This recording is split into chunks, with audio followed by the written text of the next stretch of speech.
शिक्षकगण, सहपाठियों और उपस्थित अतिथिगण, मैं आराध्या और मैं समीक्षा, हम आपको इस सुंदर कार्यक्रम में हार्दिक स्वागत करते हैं। आज हम सभी यहाँ एकत्रित हुए हैं हमारी प्यारी भाषा हिंदी का उत्सव मनाने के लिए। अब मैं आदरणीय मुख्य अतिथि, प्राचार्य, उप प्राचार्य और शिक्षकगणों को दीप प्रज्वलन के लिए आमंत्रित करती हूँ। शांति मैत्री के भाव बनाए, शांति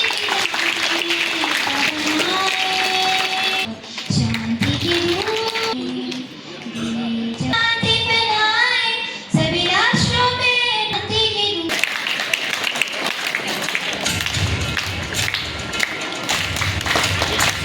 जागरूक कर सके। अब मैं सामूहिक गीत के विद्यार्थियों से अनुरोध करती हूँ कि इस खास मौके पर वह एक प्रेरणादायक सामूहिक गीत प्रस्तुत करें। सभी जन एक है, रंग रूप वेश भाषा चाहे अनेक है, हिंद देश के निवासी सभी जन एक है, रंग रूप वेश भाषा चाहे अनेक है। बेला गुलाब जूही चंपा चमेली, बेला गुलाब जूही चंपा चमेली, प्यारे प्यारे फूल गुंफे माला में एक है, प्यारे प्यारे फूल गुंफे माला में एक है, हिंद देश के निवासी सभी जन एक है, रंग रूप वेश भाषा चाहे अनेक है।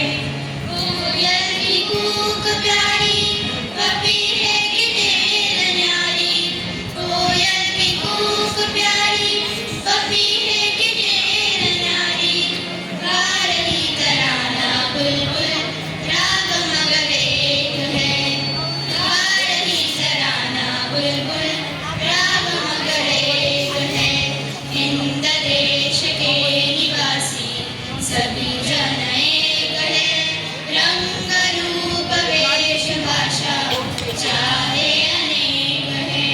गंगा जमुना ब्रह्मपुत्रा कृष्ण कावेरी, गंगा जमुना ब्रह्मपुत्रा कृष्ण कावेरी, जाके मिल गई सागर में हुई सब एक है, जाके मिल गई सागर में हुई सब एक है, हिंद देश के निवासी सभी जन एक है, रंग रूप वेश भाषा चाहे अनेक है, रंग रूप वेश भाषा चाहे अनेक है।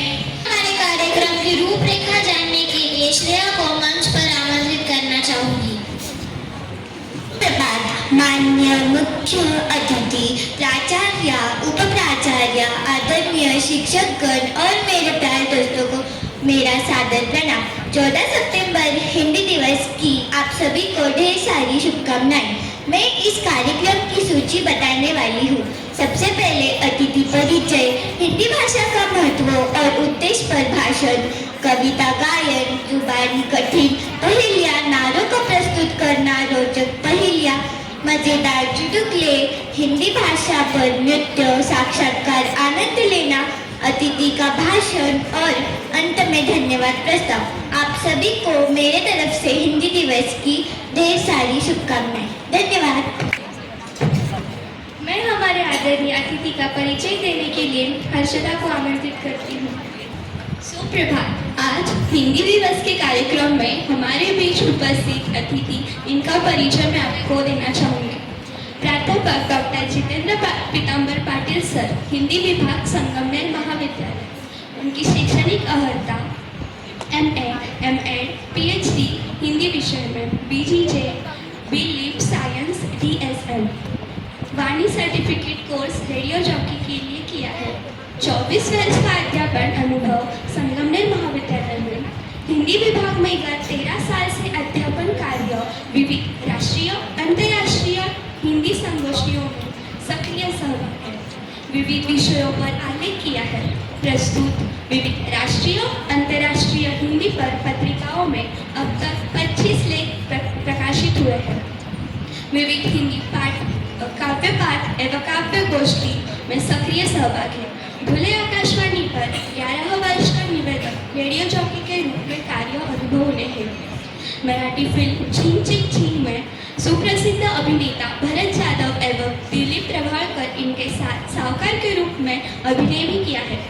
विविध हिंदी मराठी राज्य स्तरीय राष्ट्रीय काव्य पाठ कार्यक्रम में परीक्षक के रूप में सक्रिय कार्य योगदान दिया है। विविध सामाजिक सांस्कृतिक कार्यक्रमों का सूत्र संचालक और व्यावसायिक सूत्र संचालन के रूप में कार्यरत है। आकाशवाणी नासिक केंद्र पर साहित्यिक वार्ता में सक्रिय सहभाग लिया था। उपलक्ष्य अन्य पुरस्कार शिक्षण क्षेत्र के अद्वितीय योगदान एवं सेवा कार्य के उपलक्ष्य में उत्कृष्ट अध्यापक, उत्कृष्ट संगठक, उत्कृष्ट मंच संचालक पुरस्कार प्राप्त हुए। अब तक 500 से अधिक कार्यक्रमों का यशस्वी सूत्र संचालक भी कर चुके हैं। धन्यवाद। का महत्व और उद्देश्य पर अपने विचार प्रस्तुत करने वाली है। यहाँ पर उपस्थित आदरणीय अतिथि, माननीय प्रधानाचार्य, उप प्रधानाचार्य, सम्मानित शिक्षकगण और मेरे प्यारे मित्रों, सभी को मेरा नमस्कार। आज मैं आपके सामने हिंदी दिवस का महत्व और उद्देश्य इस विषय पर अपने विचार प्रस्तुत करने वाली हूँ। हम सब यहाँ हिंदी दिवस मनाने के लिए एकत्रित हुए हैं। हर साल 14 सितंबर को हिंदी दिवस मनाया जाता है। इस दिन 1949 में संविधान सभा ने हिंदी को अपनी राजभाषा का दर्जा दिया था। हिंदी हमारी राजभाषा है। हिंदी भाषा में हमारी संस्कृति, परंपरा, इतिहास और भावनाओं की गहराई समाई हुई है। हिंदी भाषा के माध्यम से हम अपनी संस्कृति, त्योहारों आदि को पीढ़ी दर पीढ़ी सहज कर सकते हैं। हिंदी हमें एकता का संदेश देती है, क्योंकि भारत एक विविधता का देश है जिसे हिंदी जोड़ती है। रोजगार और शिक्षा के क्षेत्र में भी हिंदी का महत्व बढ़ रहा है। हिंदी को विज्ञान, तकनीक, शिक्षा और मीडिया के क्षेत्र में भी विकसित करना होगा। हिंदी में हमारी आने वाली पीढ़ियों को हिंदी में सशक्त बनाने का प्रयास करना, ताकि वो अपनी मातृभाषा को गर्व से बोले और लिखे।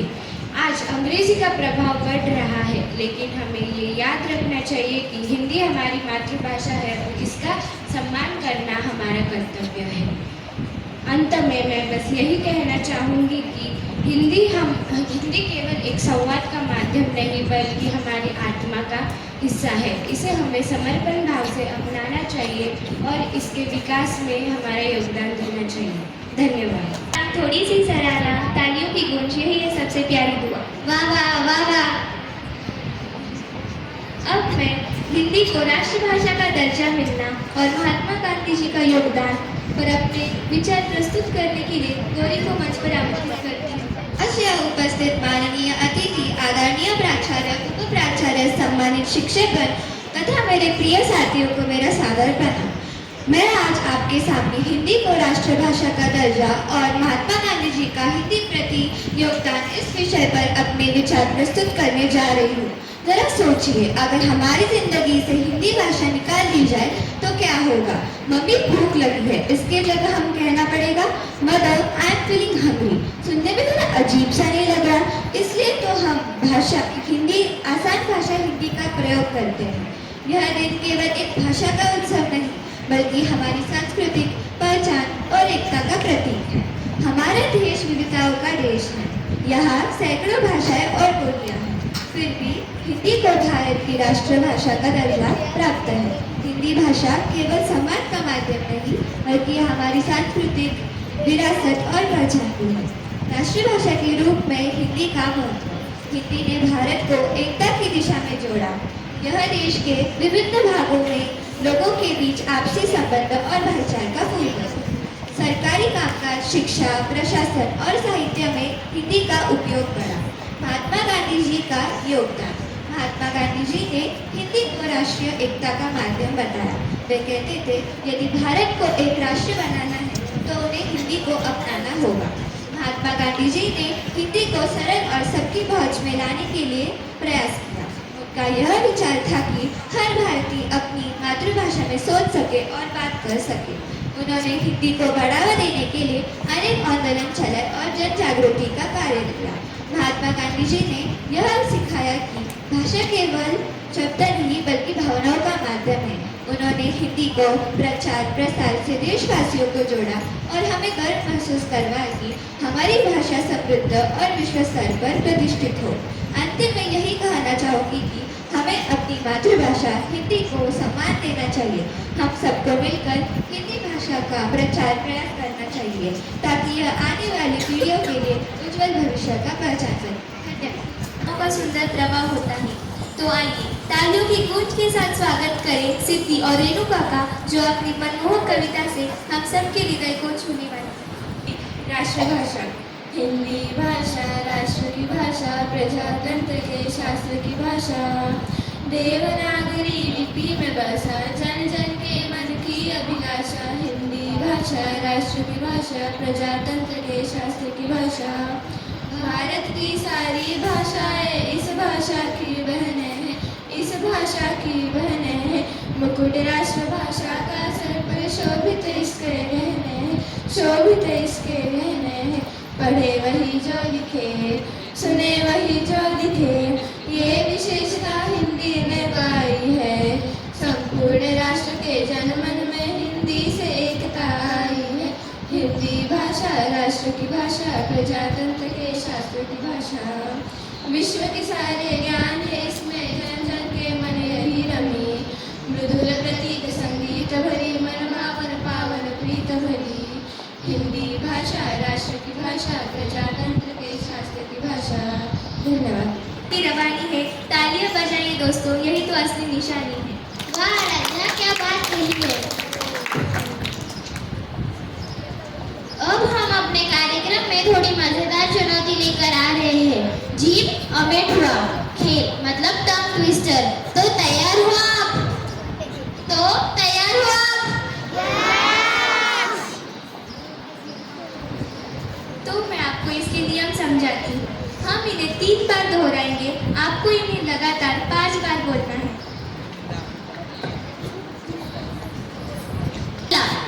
उद्यान में उड़े उस्ताद उल्लू। उद्यान में उड़े उस्ताद उल्लू।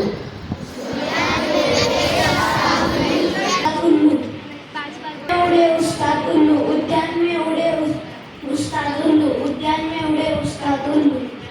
छाछ पी रहे हैं। छाछ पीने वाले 6 बच्चे छाछ पी रहे हैं। 6 बच्चे छाछ पीने वाले 6 बच्चे छाछ पी रहे हैं। 6 छाछ पीने वाले बच्चे 6। एक पेड़ पर पका पपीता, पके पेड़ पर पका पपीता, पका पेड़ क्या पका पपीता। एक पेड़ पर पका पपीता, पका पेड़ क्या पका पपीता। पका पेड़िया पका पपीता, एक पेड़ पर पका पपीता, पका पेड़िया पका पपीता। एक पेड़ पर पका पपीता, पका पेड़िया पका पपीता। एक पेड़ पर पका पपीता, पका पपीता, पका पका पपीता। 750, 60, 750, 60, 700, 60, 750, 60, 750, 60। नंदन के नथुनों में नूर भर दिया। नंदन के नथुनों में नूर भर दिया। नंदन के नथुनों में नूर भर दिया। नीलम ने नंदन के नथुनों में नूर भर दिया। नीलम ने नंदन के नथुनों में नूर भर दिया। नीलम ने नंदन के नथुनों में नूर भर दिया।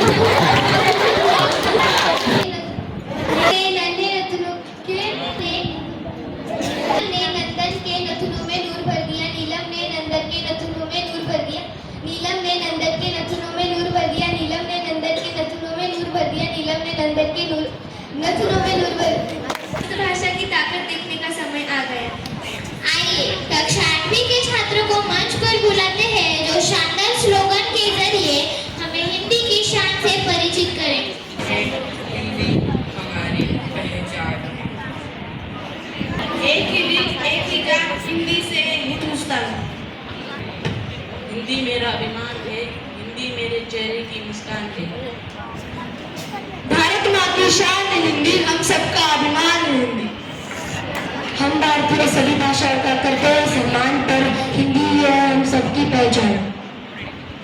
हिंदी मेरा ईमान है, हिंदी मेरा ईमान है, हिंदी मेरा अभिमान है। ऊंचाई के शिखर पर हिंदी को पहुंचाओ, हिंदी की पहचान पूरी दुनिया में बताओ। पढ़ना है, पढ़ाना है, हिंदी को बढ़ाना है। सबको कलती एक समान, हिंदी भाषा बड़ी। एकता की जान है हिंदी, भारत की शान है हिंदी।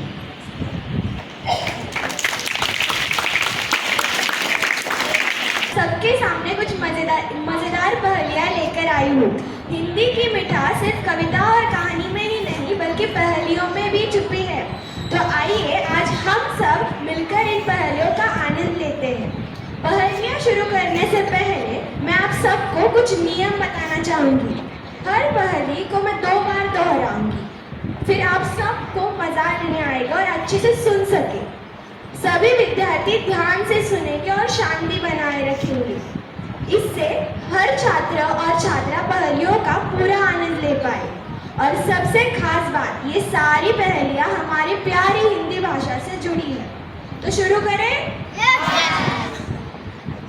फर्स्ट वन, मैं शब्दों का घर हूँ, हर विचार मुझसे पलता है। मैं शब्दों का घर हूँ, हर विचार मुझसे पलता है। बिना मेरे ज्ञान अधूरा, बताओ मैं कौन हूँ? हिंदी भाषा। बिना पंखे उड़ता हूँ, बिना आँख के देखता हूँ। बिना पंखे उड़ता हूँ, बिना आँख के देखता हूँ। बिना मुँह के समझता हूँ, बताओ मैं कौन हूँ? ज्ञान का भंडार हूँ, कविताएं कहानी गीते मेरे अंदर। मैं ज्ञान का भंडार हूँ, कविताएं कहानी गीते मेरे अंदर। हिंदी दिवस पर मेरा महत्व बढ़ जाता है, बताओ मैं कौन हूँ? मैं हर भारतीय का अभिमान हूँ, मेरे बिना भाषा अधूरी है। मैं हर भारतीय का अभिमान हूँ, मेरे बिना भाषा अधूरी है। राजभाषा कहलाने का गौरव मुझ में है, बताओ मैं कौन हूँ? नहीं पर कहानी में बिना मुझसे वाक्य अधूरा, बताओ मैं वो कौन सा हिस्सा जो जोड़ दे सबको पूरा? नहीं। कुछ मजेदार पहेलियाँ, उम्मीद है कि आप सबको मजा आया होगा। जैसे पहेलियों में सोच जरूर है, वैसे ही हमारी हिंदी भाषा भी सोच और समझ की भाषा है। आइए हम सब मिलकर हिंदी को आगे बढ़ाएं और उस पर गर्व करें। आप सबको धन्यवाद और हिंदी दिवस की शुभकामनाएं। हमारे के लिए मंच पर बुलाते हैं सानवी को, जो मजेदार चुटकुले से खूब हंसाएगी। इस हिंदी दिवस के अवसर पर आप सभी को मजेदार और हंसी से भरे चुटकुले सुनाने जा रही हूँ। पहला, पड़ोस के काका बोलते हैं, रामू का सिर तो फट गया, ये कैसे हुआ? रामू बोलता है, मैं चप्पल से पत्थर तोड़ रहा था, मुझे एक आदमी ने बोला कभी अपने खोपड़ी का भी इस्तेमाल कर ले, इसलिए मैंने अपनी खोपड़ी पर ही पत्थर मार दिया। दूसरा, संता डॉक्टर के पास गया था, फिर वह डॉक्टर को बोलता है, डॉक्टर साहब 2 साल पहले मुझे बुखार आया था। डॉक्टर बोलते हैं, तो अब क्या? तो फिर संता बोलते हैं, आपने नहाने के लिए मना किया था ना, यहाँ से गुजर रहा था तो सोचा नहा लो क्या? तीसरा, ज्योतिष बोला, तुम्हारी हस्तरेखा पर लिखा है कि तुम्हारी जिंदगी में बहुत धन आएगा, पर तुम इसे प्राप्त नहीं कर पाओगे। आसान भाषा में तुम इसे इस्तेमाल ही नहीं कर पाओगे। तो फिर आदमी बोलता है, सही कहा आपने, मेरे घर के नीचे स्टेट बैंक ऑफ इंडिया है, पर आप समझ सकते हैं ना? धन्यवाद। अब हम आपका मनोरंजन करने के लिए आपके सामने प्रस्तुत करने जा रहे हैं भारतीय शास्त्रीय नृत्य एक अद्भुत विधा भरतनाट्यम।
हिंदी भाषा और भारतीय संस्कृति को दुनिया तक पहुंचाने वाले महान विद्वान साईजी माकिनो जी।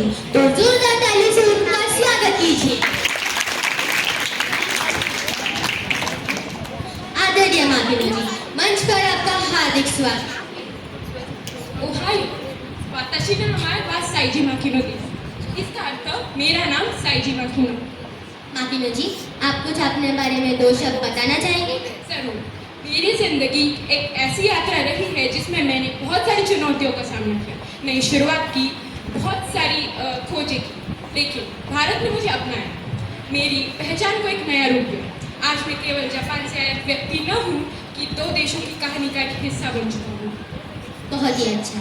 मैं आपसे निवेदन करती हूँ कि आप स्थानापन्न हो जाएं और हम आप शुरू करते हैं हमारी मुलाकात माकिनो संग बातें।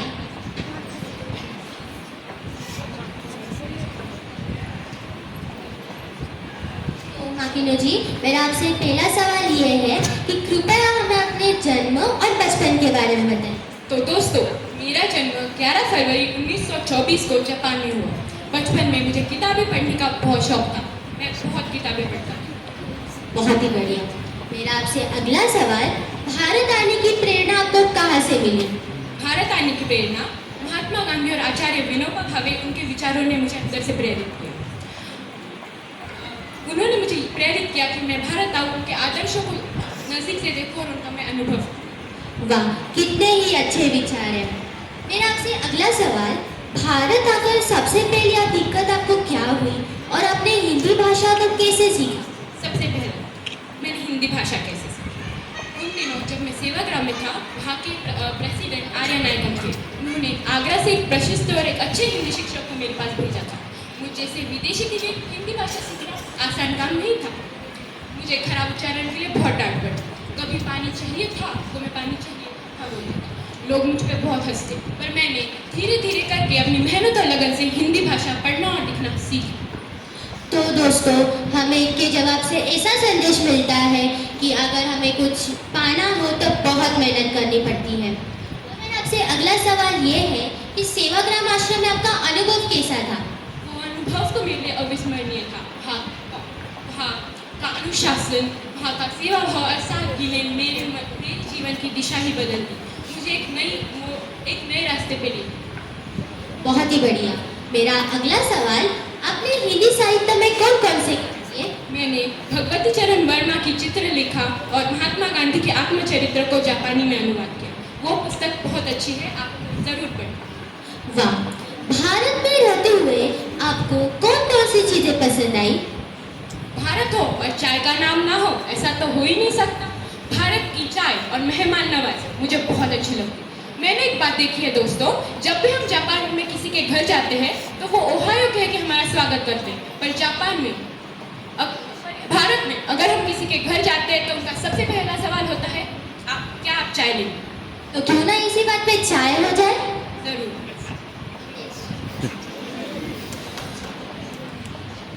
तो चाय की चुस्की लेते हुए बढ़ते हैं अगले प्रश्न की तरफ।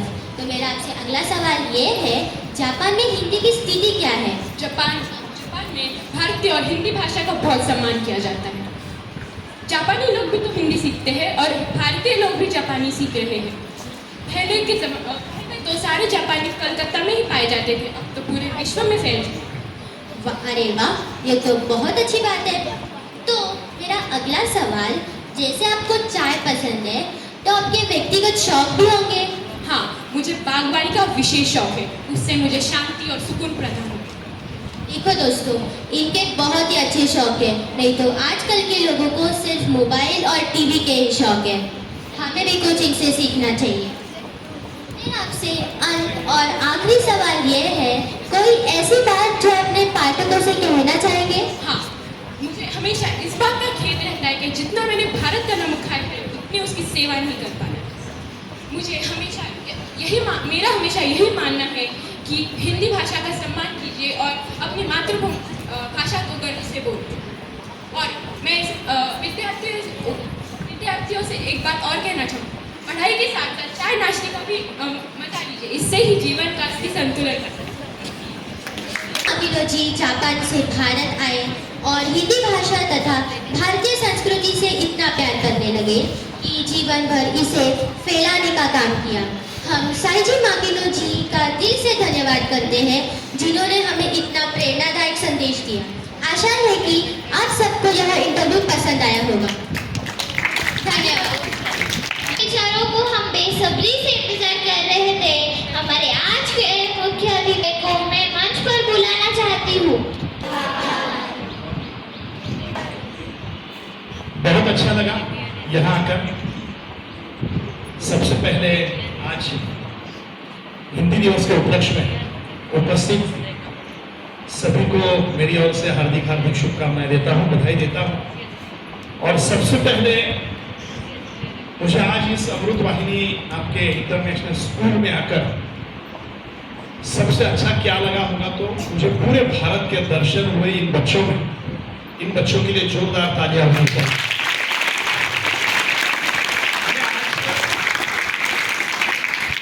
बहुत समारोह में, बहुत कार्यक्रमों में हिस्सा लिया, प्रमुख अतिथि के रूप में मैं गया, लेकिन इतना सुंदर और छात्रों द्वारा संचालित इतना अप्रतिम कार्यक्रम मेरी जिंदगी में पहली बार मैं देख रहा हूं। इतना सुंदर कार्यक्रम है कि यहाँ पर हिंदी से संबंधित सभी बातें मुझे देखने को मिली जो हमारे कॉलेजियन छात्र भी नहीं करते हैं। यहाँ मंच संचालन किया श्रेया और उसकी सहेली ने, उसके साथ साथ अतिथि परिचय करा दिया। समूह गीत 8वीं की कक्षाओं में सभी छात्राओं ने गाया। हर्षदा सातपुते ने अतिथि परिचय बहुत उत्तम कर दिया। उसकी हिंदी पर मैं बहुत खुश, बहुत प्रभुत्व है उसकी भाषा में। हिंदी भाषा का महत्व पर 2 मनोगत यहाँ हुए, मंतव्य हुए। सिद्धि जोरवेकर गौरी का बहुत अच्छा हुआ। साथ साथ कविता भी बहुत अच्छी तरह से सिद्धि ने प्रस्तुत की, रेणुका ने की। टंग ट्विस्टर, जीवा बकर का ये खेल भी बहुत मजेदार था। चाचा ने चाची को चांदी के चम्मच से चटनी चटाई, मुझे अपने दिनों की याद आ गई। कितना बढ़िया था। पहलिया गौरांगी जी ने की, चुटकुले सानवी जी ने सुनाए। साक्षात्कार का रूपांतरण बहुत अप्रतिम रहा जो हमारे महाविद्यालय छात्र भी नहीं करते हैं। आराध्या और वेदिका ने वो किया। मुझे बहुत खुशी हुई कि आज इस समारोह में मैं शामिल हुआ और मुझे यहाँ बुलाया गया, क्योंकि इन छात्रों से मैंने बहुत कुछ प्रेरणा ली है। अब यहाँ से जाकर मैं हमारे छात्रों को बहुत कुछ बातें बताऊंगा, सिखाऊंगा कि देखो कैसे हमें हिंदी के कार्यक्रमों में सहभागी होना है या किस प्रकार से हमें हिंदी के कार्यक्रम के लिए तैयार रहना है। और ये बात बहुत ही महत्वपूर्ण है। आज इस हिंदी समारोह के उपलक्ष्य में उपस्थित इस स्कूल की प्रधानाचार्य श्रद्धेय जसविंदर सेठी मैम, उप प्रधानाचार्य पूनम मैम, प्राची जी शिंदे मैम, यहाँ उपस्थित जिन्होंने गत 3 दिनों से मेरा बहुत ही स्ट्रॉन्ग फॉलोअप लिया और मुझे यहाँ आने के लिए बहुत उत्सुक किया। ऐसी हमारी पूनम मैम यहाँ हिंदी विभाग के उपस्थित और जिनका कार्य बहुत ही इन छात्रों के द्वारा झलकता है, ऐसे नीलिमा मैम, आदरणीय कासार सर, उपस्थित सभी अध्यापक, सामने हमारे सलीम सर बैठे हुए हैं, सभी सर लोग यहाँ बैठे हैं। तो मेरी तरफ देखिए, उनका नाम इसलिए मैंने क्योंकि वो हमारे महाविद्यालय के भूतपूर्व छात्र रह चुके हैं और उन्होंने पढ़ाई की, इसलिए आज वो आपको पढ़ा रहे हैं। मुझे बताना यही है, हिंदी भाषा या संस्कृत से जो सभी भाषाओं की जननी है, उनसे जो जुड़ता है उसका विकास होता है, वो ऊर्जावान होता है और वह एक दिन अपनी सफलता को छूटता है, सफलता के उस मकाम पर पहुंच जाता है। इसका आपके ही स्कूल में कई उदाहरण हैं। 14 सितंबर 1949 को संघ की सभा में सभी विद्वानों ने, विद्वज्जनों ने एक मत से एक प्रस्ताव पारित किया कि इस पूरे भारतवर्ष की राजभाषा यानी कार्यालयीन भाषा हिंदी होगी, क्योंकि उसमें वो सक्षमता है, उसमें वो सिद्धि है। और ये प्रस्ताव पारित हुआ और 14 सितंबर 1949 से हिंदी को राजभाषा के रूप में स्वीकार किया गया। संविधान के अनुच्छेद क्रमांक 343 से लेकर 349 तक हिंदी के सारे नियम बनाए गए, हिंदी से संबंधित सारा संविधान लिखा गया और तब से लेकर आज तक हिंदी राजभाषा के रूप में बहुत गौरव प्राप्त कर रही है। लेकिन उसके साथ थोड़ी खेदजनक बात भी है कि जम्मू कश्मीर से लेकर कन्याकुमारी तक हम हिंदी को जानते हैं, समझते हैं, पढ़ते हैं, लेकिन उसको राष्ट्रभाषा के रूप में आज भी संविधान ने स्वीकार नहीं किया। लेकिन वो दिलों दिलों में सबके मन की भाषा, दिलों की भाषा, दिमाग की भाषा बन चुकी है। मैं बहुत घूमता हूँ, भ्रमण करता हूँ। मैं जब कभी भी अन्य राज्यों में जाता हूँ तो वहाँ हिंदी से ही काम चलाना पड़ता है। इसलिए हिंदी सिर्फ भाषा नहीं है, वो जन मन की भाषा है और वह हमारे सभ्यता और संस्कृति की भाषा है। आज आपने आपके स्कूल के छात्रों ने यहाँ जो बातें प्रस्तुत की उसमें देखा और उसमें जापानीज का भी योगदान आपने देखा कि साक्षात्कार में कैसे जापान के एक व्यक्ति का साक्षात्कार लिया गया। मुझे आपको बताते हुए बहुत खुशी होती है, लेकिन दूसरी ओर दुख भी है कि हमारे भारत के जो छात्र है वो हिंदी के प्रति इतने सजग नहीं है जितना विदेश के छात्र हैं। आज पूरे विश्व में 69 देश ऐसे हैं कि जहां हिंदी के स्वतंत्र विश्वविद्यालय है और जहां हिंदी को विशेष स्तर पर पढ़ाया जाता है पाश्चात्य देशों में, और वहां के बच्चे, वहां के छात्र हिंदी को विशेष रूप में पढ़ते हैं और अपने करियर को बनाते हैं। आप कहेंगे कि सर ये कैसे हो सकता है? हाँ, हमारे यहाँ हिंदी को लेकर बहुत सारा धन कमाया जा सकता है, पैसा कमाया जा सकता है या नौकरी प्राप्त की जा सकती है। हिंदी रोजी रोटी की भाषा है। जम्मू कश्मीर से लेकर कन्याकुमारी तक हिंदी बोली जाती है, अपनाई जाती है, लिखी जाती है।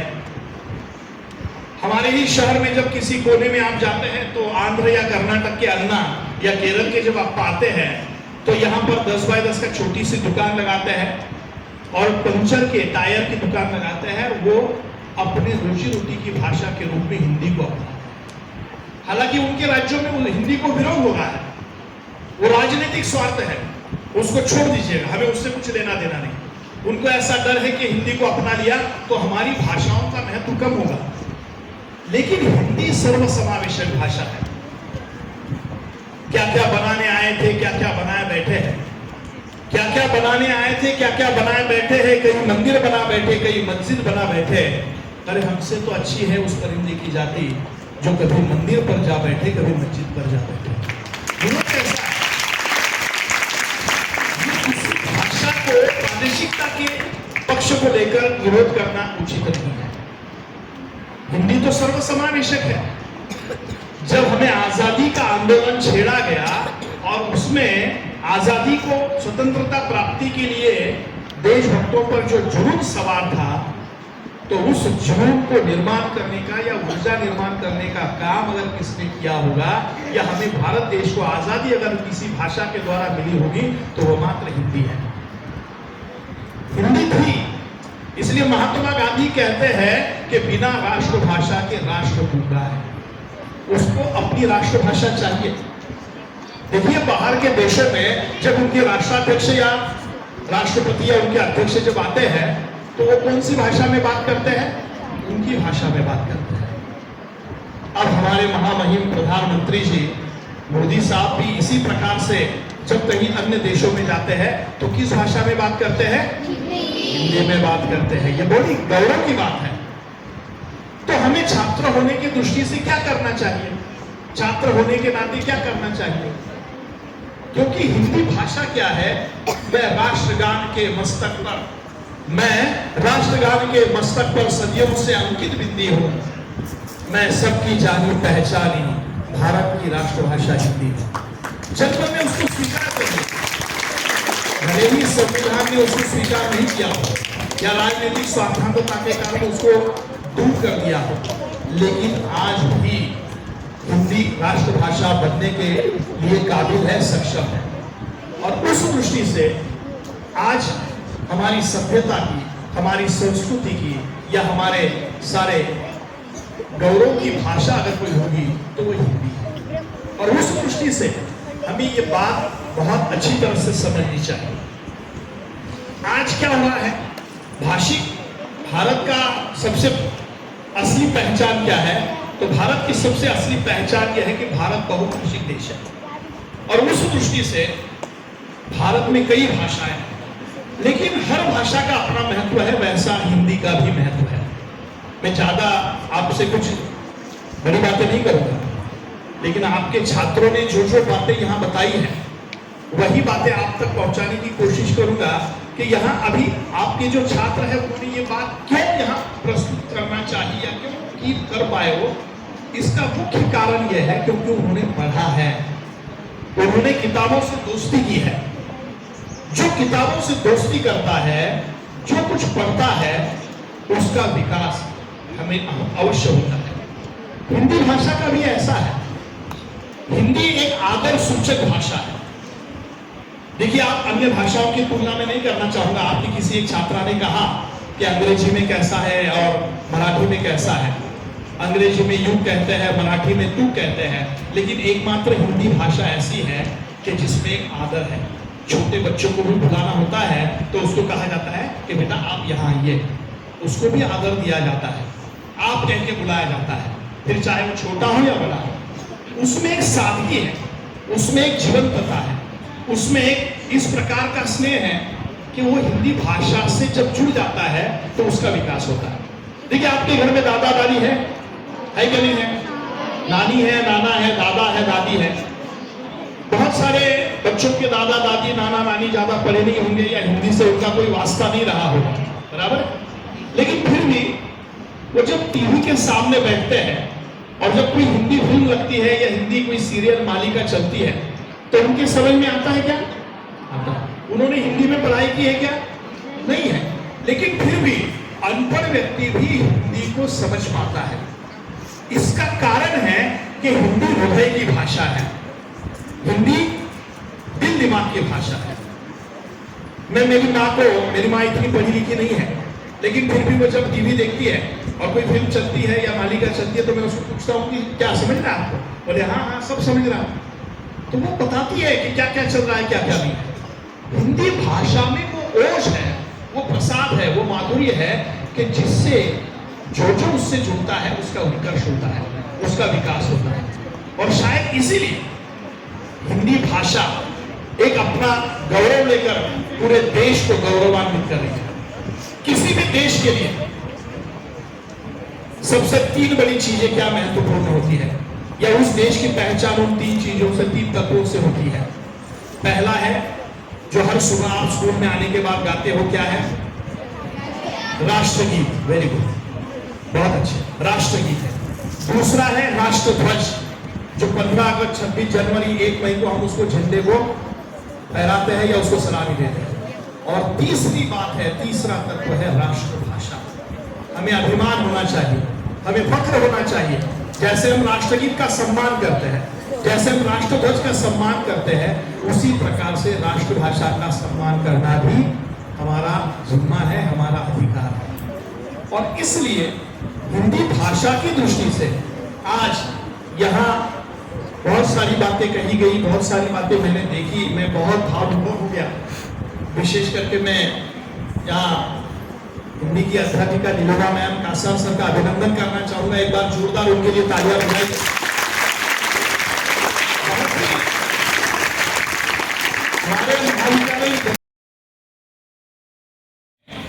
मैंने देखा है क्यों इतने डरते हैं। आपके यहाँ अभी सारे छात्राओं ने कितना अच्छा किया। एक हिम्मत के साथ वो आए मंच पर और उन्होंने अपनी बातें, अपनी भावनाएं प्रस्तुत की। यह बहुत अच्छी बात है। आज हिंदी जर्मन की भाषा है और इसके लिए उसे हम गौरव से देखते हैं, समझते हैं।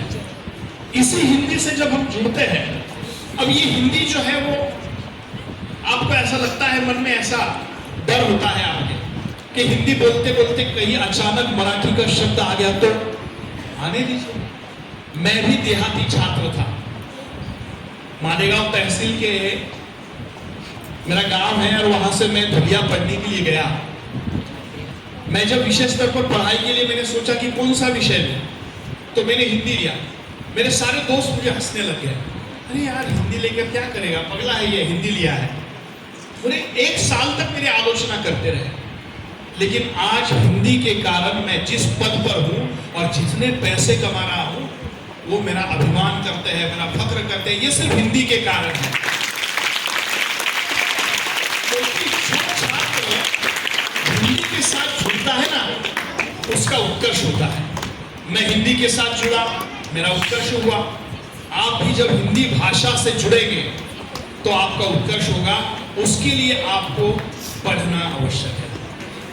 हिंदी कोई आग्रह नहीं करती है कि आप बड़ी बड़ी कहानियां पढ़िए, बड़े बड़े किताबें पढ़िए।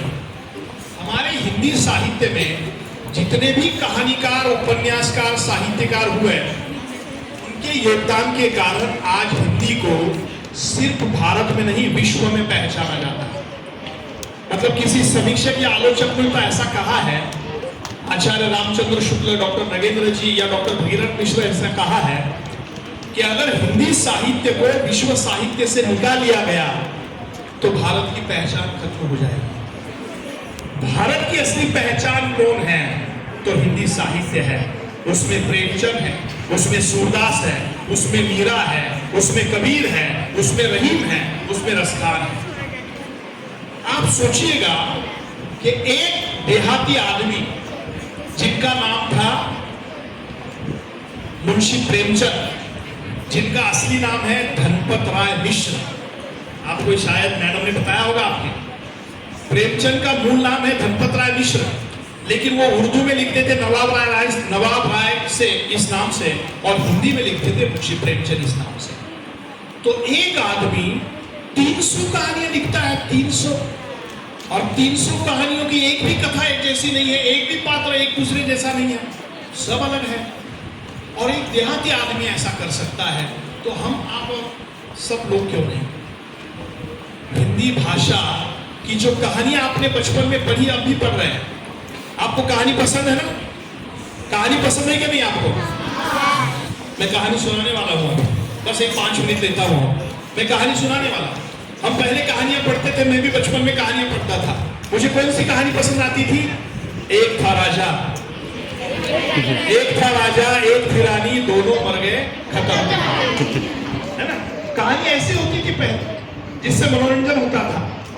लेकिन प्रेमचंद साहब ने इस कहानी को उठाकर हमारे समाज के सामान्य लोगों के सुख दुख के साथ जोड़ा, और कहानी में पहली बार ऐसा क्रांतिकारी कदम हुआ या क्रांति निर्माण हुई कि जहां से बच्चों, सामान्य समाज के लोगों के सुख दुख को सारे लोगों ने पढ़ा।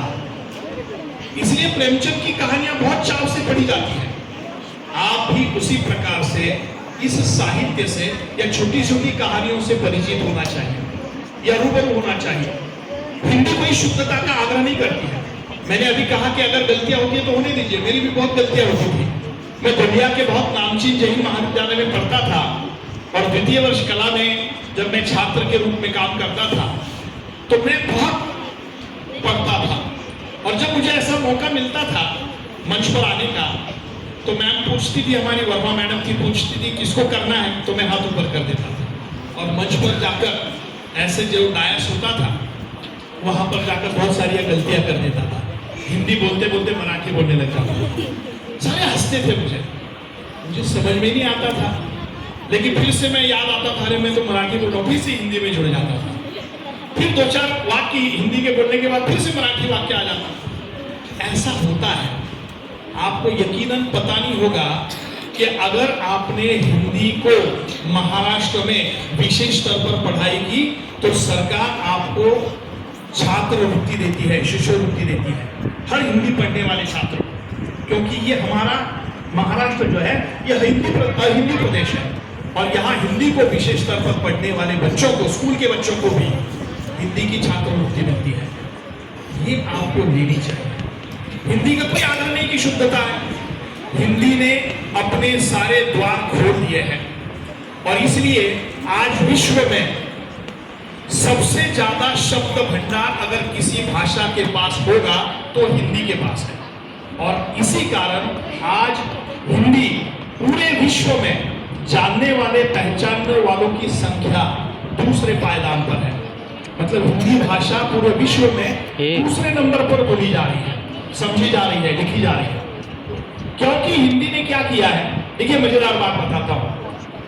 हिंदी ने क्या किया कि सभी भाषाओं के शब्दों को अपने द्वार खोल दिए, इसलिए हिंदी ने सब शब्द ले लिए। हिंदी बोलते समय ये कोई आग्रह नहीं कि शुद्ध हिंदी में ही वार्तालाप किया जाए। अभी यहाँ जापानी महानुभाव का साक्षात्कार लिया हिंदी में और उनको पसंद थी चाय, है ना। ये चाय की शब्द किस भाषा का शब्द है, कोई बताएगा मुझे? नहीं, यस मैम बता रही है। वेरी गुड, मैम के लिए जोरदार तालियां बजाइए। अब चाय को अब तक सिर्फ हिंदी भाषा का ही शब्द मानते थे, लेकिन हिंदी भाषा का शब्द है चाइना से, चीनी भाषा से। हमने जैसे कि तैसे स्वीकार कर लिया हिंदी भाषा में। हम कहीं भी गए तो चाय के ठेले पर गए तो कहते कि भाई 2 चाय देना, जरा 2 कट देना जरा। अगर हिंदी अगर शुद्धता का आग्रह करती तो चाय को क्या कहा जाता पता है आपको? आप अगर घर पर जाएंगे या कहीं चाय पीने जाएंगे या हमारे सेठी मैम के पास जाएंगे और कहेंगे मैम मुझे ना जरा उच्च पर्वतीय निर्मित दुग्ध शर्करा युक्त उत्साहवर्धक पेय पिलाना जरा, ऐसा चलेगा क्या? चाय वाला चक्कर खा जाएगा। उच्च पर्वतीय निर्मित दुग्ध शर्करा युक्त उत्साहवर्धक पेय। चाय की पत्तियां कहाँ निर्माण होती है? ऊंचे पहाड़ों पर। हम चाय बनाते समय क्या डालते हैं? दूध और शक्कर, और उसको उबालकर जब पीते हैं तो हमारा क्या बढ़ जाता है? उत्तेजना मिलती है, प्रोत्साहन बढ़ता है। चाय को शुद्ध हिंदी में ऐसा कहते हैं तो पहले हम आग्रह नहीं करते हैं, हमने चाइना के उस शब्द को स्वीकार लिया, हिंदी ने चाय कहना शुरू कर दिया। ऐसे कई सारे शब्द हैं। दूसरा शब्द मैं बताऊंगा कि नासिक रोड पर गए तो आपको वहां मिलेगी लोह पथगामिनी, आप उससे सफर करते हैं। लोह पथगामिनी यानी लोहे के पथ पर गमन करने वाली जो वाहन है उसको कहते हैं लोह पथगामिनी। लेकिन उसको हमने कर लिया रेल, अंग्रेजी का शब्द जैसे कि वैसे उठा लिया रेल। हिंदी भाषा का कोई आग्रह नहीं है कि आप शुद्ध ही बोलिएगा, लेकिन शुरुआत कीजिएगा। हिंदी जब आप बोलने की शुरुआत करेंगे तो हो सकता है कि आप का उत्कर्ष होगा। इसके लिए मुझे एक बात, आपको एक कथा सुनानी है। जब आप हिंदी पढ़ेंगे ना तो आप में क्या होगा? आप में साहस आएगा। सुनिए तो एक 5 मिनट लेता हूं, बस आखिरी 5 मिनट। एक जोरदार तालियां बजाइए आप सभी मैडम। हमारे पढ़ाई की, इन्होंने सभी विषयों का पढ़ा है। जब आप हिंदी से जुड़ते हैं, हिंदी से पढ़ते हैं ना, तो आपका जीवन सवर जाता है, आपके जीवन में चेतना निर्माण होती है, ऊर्जा निर्माण होती है। जब एक कहानी बताता हूं आपको, बताओ क्या? देखिए एक गांव था और उस गांव में रामू नाम का एक लड़का था। अब रामू कैसा था? बहुत ही चंचल, जैसे आप अभी एक दूसरे के साथ बहुत बातें कर रहे, बातों नहीं था, चंचल था। उसको ऐसा लगता था कि अब यहाँ ये कुछ करे, यहाँ ये कुछ करे, यहाँ ये कुछ करे, कुछ करता ही नहीं था आपके जैसा, है ना।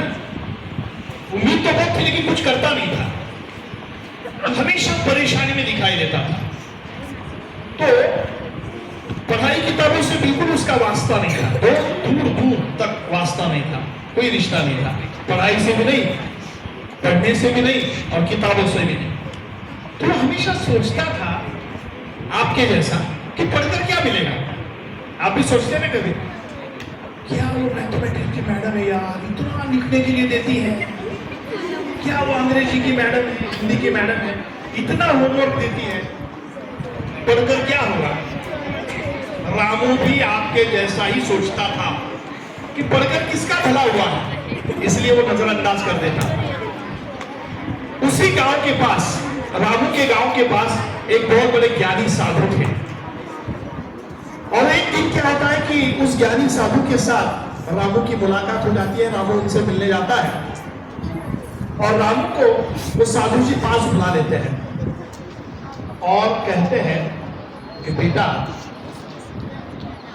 आजकल क्या कर रहे हो? रामू कहता है कि कुछ नहीं, आजकल बस खेलता हूँ कूदता हूँ। उन्होंने पूछा कि कुछ पढ़ते हो क्या? नहीं, पढ़ता नहीं। तो उन्होंने एक बंद किताब रामू के हाथ में थमा दी और कहा कि बेटा ये किताब तुम पढ़ो, तुम्हें खजाना मिल जाएगा या तुम खजाने तक पहुंच जाओगे। रामू को बड़ा आश्चर्य लगा, खजाना और वो भी मुफ्त में, है ना? आजकल के बच्चों को ऐसे ही चाहिए। मैडम ने कुछ असाइनमेंट दी तो क्या करते हैं आप? मोबाइल निकालते हैं, गूगल पर डालते हैं, खजाना मिल गया। इस मोबाइल ने ही आज की पीढ़ी को बर्बाद कर दिया है। अभी हम सेठी मैम से बात कर रहे थे तो कह रहे थे कि आज के बच्चे मानते ही नहीं। मेरी बेटी भी नहीं मानती है, यहाँ बैठी है, नहीं मानती हो। यहाँ से घर पे आने के बाद सीधे छुट्टी नहीं है, कहाँ से पढ़ेंगे बच्चे? जो पढ़ता है, हमारे भूतपूर्व राष्ट्रपति डॉक्टर एपीजे अब्दुल कलाम ने एक वाक्य कहा था कि 100 दोस्तों से अच्छी दोस्ती एक किताब से कीजिएगा। 100 दोस्तों से अच्छी दोस्ती एक किताब से कीजिएगा। जब एक किताब आप पढ़ते हैं ना तो आपका जीवन बदल जाता है। आपको नया रास्ता, नई दृष्टि, नई मंजिल, नई चेतना, नई ऊर्जा मिलती है। वो कौन देता है? किताब। और किताब ऐसा दोस्त है जो कभी बदलता नहीं है। तो उस ज्ञानी साधु ने रामू को क्या कहा? ये किताब पढ़ो, तुम्हें क्या मिलेगा? तुम खजाने तक पहुंच जाओगे। रामू बड़ा खुश हुआ, बहुत उछलते कुछते घर पे आया, किताब देखी, उसको उत्सुकता थी खजाना मिलेगा ना। उसने हर पन्ना पलटा, खजाना तो नहीं मिला। वो निराश हुआ, फिर से ज्ञानी साधु के पास गया। अरे बाबा जी, आपने तो कहा था कि ये किताब पढ़ो आपको खजाना मिलेगा। इस किताब में तो कोई खजाना नहीं है, ये तो सिर्फ पन्ने हैं और उसमें शब्द हैं, यहाँ कहाँ खजाना है? तो ज्ञानी साधु ने बड़े मुस्कुराकर उसको कहा, ये जो शब्द है ना, यही खजाना है। जब तुम इन शब्दों को पढ़ोगे या जब तुम इन शब्दों से रूबरू होगे, परिचित होंगे, तो ही तुम्हारे जीवन में ऐसा उत्कर्ष आएगा या तुम्हारे जीवन में एक नई चेतना आएगी और तुम्हारा जीवन बदल जाएगा। इस बोध कथा से हमें तात्पर्य क्या लेना है कि भले ही आप बड़ी किताब मत पढ़ो, एक एक पन्ने की छोटी छोटी बोध कथाएं पढ़ो, छोटी छोटी स्टोरियां पढ़ो और वो हिंदी भाषा की पढ़ो। आजकल के बच्चों को लगता है कि हिंदी भाषा बहुत कठिन है, फिर हिंदी फिल्म कैसे समझती है हमें? हिंदी फिल्म जो तुरंत समझ जाते हैं, अक्षय कुमार की, करीना कपूर की, जल्दी समझ जाते हैं, उनके डायलॉग समझ जाते हैं। तो वैसे ही हिंदी भाषा की किताबों को पढ़ने से हमें क्या मिलता है? हमें वह ज्ञान मिलता है, हमें ऊर्जा मिलती है और हमारा जीवन पूरी तरह से बदल गया है। आज हमारे महाविद्यालय छात्रों को अंत में जाते जाते इतना ही बताता हूँ कि आज हमारे महाविद्यालय की हिंदी छात्रों को मैं यही बताता हूँ कि आगे चलकर जो हिंदी को लेकर पढ़ाई करेगा, पोस्ट ग्रेजुएशन की, पीजी की पढ़ाई करेगा, वो बहुत अच्छे नौकरी पर रहेगा। हिंदी भाषा पढ़ने से आप रेल विभाग में अनाउंसर बन सकते हैं, बैंक में बहुत बड़े अनुवाद अधिकारी बन सकते हैं, केंद्रीय मंत्रालय में अनुवाद अधिकारी बन सकते हैं, आप पत्रकार बन सकते हैं, आप रेडियो जॉकी बन सकते हैं, आप समालोचक टीवी में, आप टीवी देखते हैं ना, न्यूज चैनल देखते हैं, उसमें ब्रेकिंग न्यूज देने वाला होता है, लाखों रुपए तनख्वाह लेता है। मैं काम कर चुका हूँ, मैं 11 साल रेडियो पर अनाउंसमेंट देता था मराठी और हिंदी में, बहुत पैसे मिलते थे मुझे। मैं टीवी चैनल पर एंकर के रूप में काम कर चुका हूँ। तो ये सब हिंदी भाषा के साथ जुड़ने के बाद आपको बहुत सारा स्कोप आगे चलकर होगा। इसके लिए आप इस उम्र में, आपकी छोटी उम्र में आपको सिर्फ इतना करना है कि छोटी छोटी बातों को पढ़ना सीखिएगा। यहाँ पर व्याकरणिक संरचना पर आपको बताया गया, बहुत अच्छी बात है।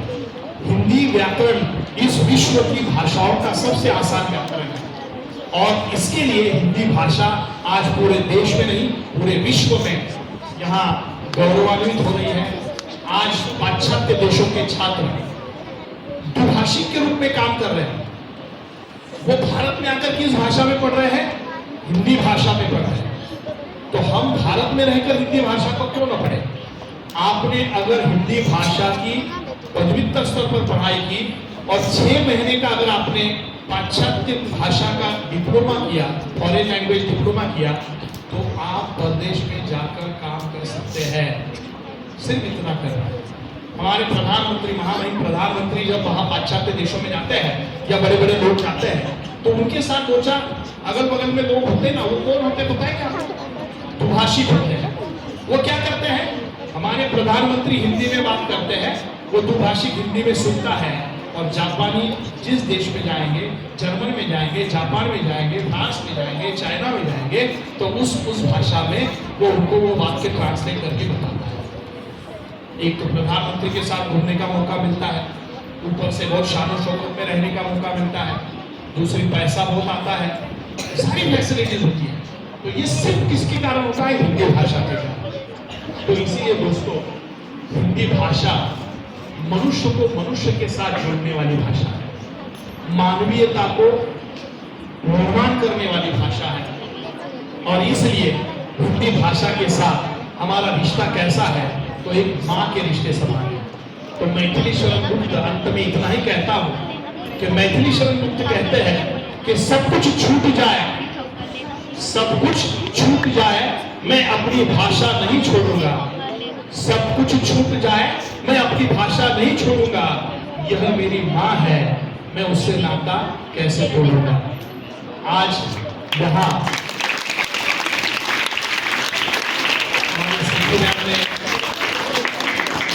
पूनम मैम और नीलिमा मैम ने मुझे यहाँ बुलाया और बहुत ही गौरवान्वित किया, अच्छा मौका दिया, और सबसे आपसे बहुत कुछ सीख कर जाऊंगा मैं। यहाँ जितने जितने छात्र मंच पर आए और उन्होंने अपनी कला प्रस्तुत की, उनसे बहुत प्रेरणा लेकर मैं जा रहा हूँ। मैं यहाँ बुलाने के उपलक्ष्य में मैं हमारे श्रद्धेय सेठो मैम का तहे दिल से शुक्रिया देता हूँ। साथ ही साथ हिंदी विभाग के द्वारा इतना अच्छा यहाँ आयोजन किया गया, उन्होंने मैम ने मेरा फॉलोअप लेकर मुझे यहाँ तक उपस्थित आपके बीच कराया, उन सभी के प्रति मैं धन्यवाद ज्ञापित करता हूँ।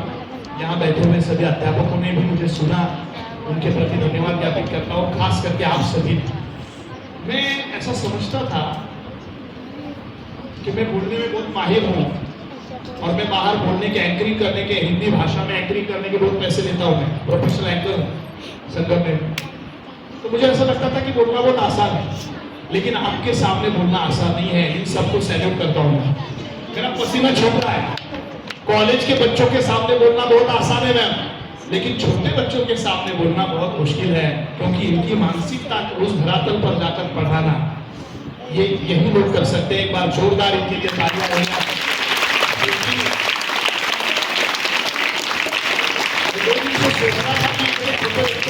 क्या बात करें, हमारे कॉलेज के लोगों बच्चों से जो हमारे हम उम्र होते हैं बहुत सारे, उनके साथ बात करने में कोई झिझक नहीं होती है, लेकिन आपने बहुत अच्छी तरह से मुझे सुना।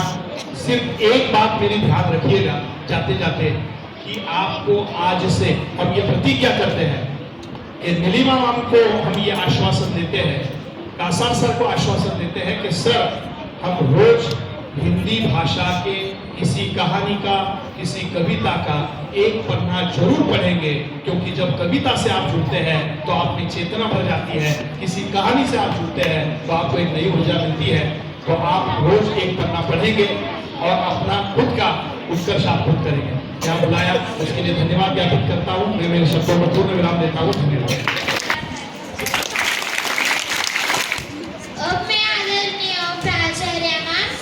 विचार प्रस्तुत करने के लिए मंच पर आमंत्रित करती हूँ। As we have all assembled here, and the guest who has conveyed one message. What is that message? He guided you all. Rather taking the mobile in the hand, you should. What you should do? You should read books. They are the best friends of yours. Right or not? Nowadays we don't read. But we always scroll on our mobile as soon as we get chance. We sit with the mother's mobile and you want to scroll on it, isn't it? Simplest method it is.